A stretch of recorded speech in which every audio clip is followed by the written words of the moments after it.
બનાસકાંઠા સહિત ઉત્તર ગુજરાતમાં સોમવારે વરસેલા કમોસમી વરસાદના કારણે ખેડૂતોના ઉનાળુ બાજરી સહિતના પાકને નુકસાન થયું છે। બનાસકાંઠાના દાંતાના અનેક વિસ્તારમાં ભારે પવન અને કરા સાથે વરસાદ વરસ્યો હતો।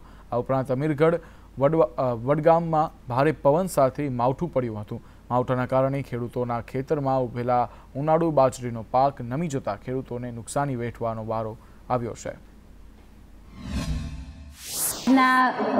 કારણે અમે અમારા નીચેના લેવલેથી અમે જે રિપોર્ટો મંગાવેલા છે તેમાં પ્રાથમિક અંદાજ મુજબ કોઈ નોંધપાત્ર નુકસાન જણાઈ આવેલ નથી અને આજના દિવસે વાતાવરણ સ્વચ્છ છે એટલે એટલું કંઈ મેજર નુકસાન નથી, પરંતુ અમુક જગ્યાએ બાજરીનો પાક નમી ગયો હોય, ઢળી પડ્યા હોય એવું રિપોર્ટમાં અમને જાણવા મળેલ છે। નોંધપાત્ર નુકસાન અમને જણાઈ આવેલ નથી।